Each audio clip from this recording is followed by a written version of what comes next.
Okay, so big news after the last UFC event, I think it was 181.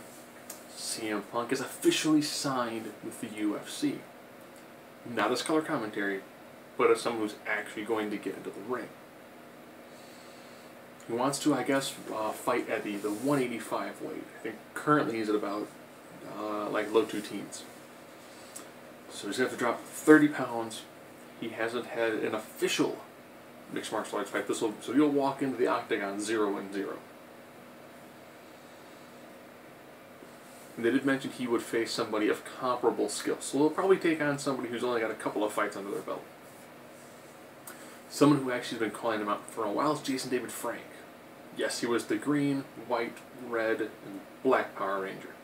All at different times.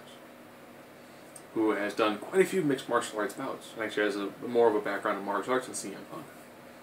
So at one point we actually could see in the world of UFC a Power Ranger taking on the longest reigning WWE champion of the modern era.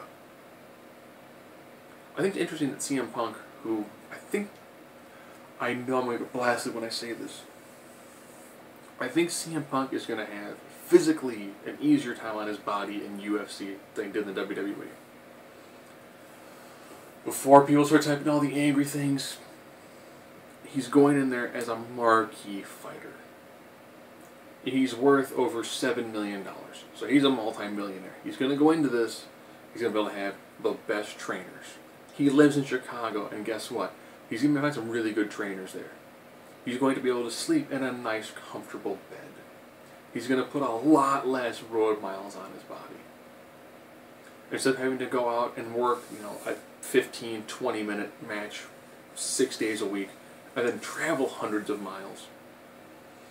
He's going to work probably 2 major fights a year, if that. So 2 fights a year, the fights are going to be a lot more intense, but they're 15 to 25 minutes if it goes the full length of time. It's going to be a really intense 15 to 25 minutes with break periods so his body can kind of relax. But I'm going to say that a couple times a year is going to be a lot easier than what he did in the E. He's going to be able to show up to a place the couple days before, do the press conferences, get some good night's sleep, get in proper training, proper rest, proper nutrition, then go in, have a beatdown with somebody else. When that's done, have your post-press conference, then go back to your good old-fashioned. You can have proper rest, proper nutrition, proper recovery time. Instead of driving, showing up, putting your body, just putting your body through hell, being done, showering, getting in your bus or getting in your car, maybe get a couple hours of sleep, drive to the next town, do it all over again. So I think he'll have a lot more downtime on his body, which is good. He left the E really beat up. He's going to have better doctors. Because the UFC doctors are kind of like, you have a concussion, you're suspended for like 2 months. Make sure that you don't die in the ring. You don't get any severe injuries in the ring. Or the octagon, I should say. Well, yeah, we'll say octagon. Technically, you can still kind of call it a ring basis, the technical terminology of an enclosed area with 2 people having a combative experience. I think it'll be interesting. At the 185-pound mark, he'll be facing people who are going to be very quick and very dangerous. We know Punk has got, a decent striking background. I wouldn't say it's decent in the world of mixed martial arts, but decent striking background. He's been training at the Gracies for a long time. He knows how to do some mat work. He's walking in there with a very, very unique persona and unique skill set. I do think that when it comes to press conferences, he is going to verbally own whoever he's going up against. That's going to be impressive. He knows how to sell a fight. And like you mentioned, he's excited to do this. He thinks this is going to be fantastic. Will he do well? Depending on his opponent. I remember when Lesnar showed up, they put him up against Frank Mir, a former heavyweight champion. It didn't end well for Lesnar. It did not. He lost his first major fight. They didn't mention him up with CM Punk against someone of comparable skill. So we'll probably take on someone who might have, I'll probably say less than a half dozen fights underneath their belt. Because you're not going to put him in against somebody who is like a former champion in that weight class.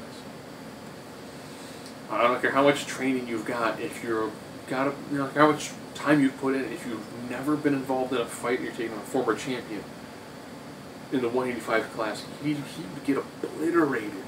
So you take on somebody who knows exactly what to do, a former champion. So they might kind of sandbag him a little bit, which would make sense. I mean, you don't put somebody who's never had a true, legitimate physical contact like this.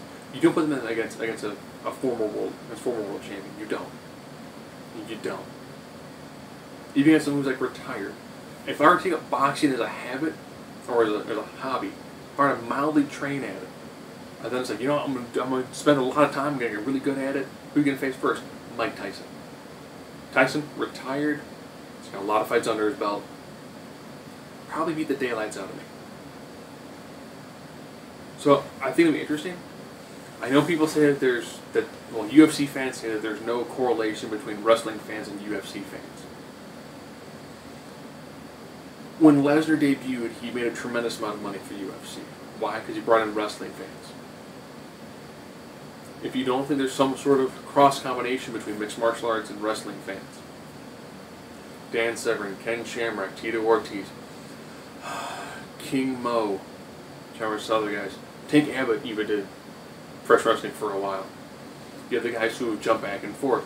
Bobby Lashley, Dave Bautista, Brock Lesnar. Tremendous money in both of them. They came back.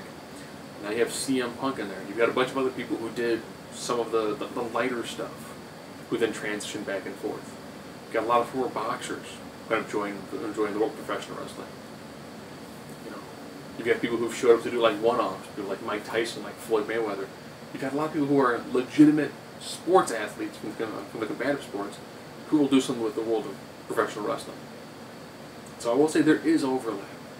I'm not saying wrestling fans, UFC fans are on top. No, there is a cross section for your people who enjoy both. You know, and plus, wrestling is not just WWE. You can be someone who's a Ring of Honor fan, a Lucha fan, a AAA fan, a New Japan Pro Wrestling fan. You could be a fan of even like AA. You could be a fan of AWA.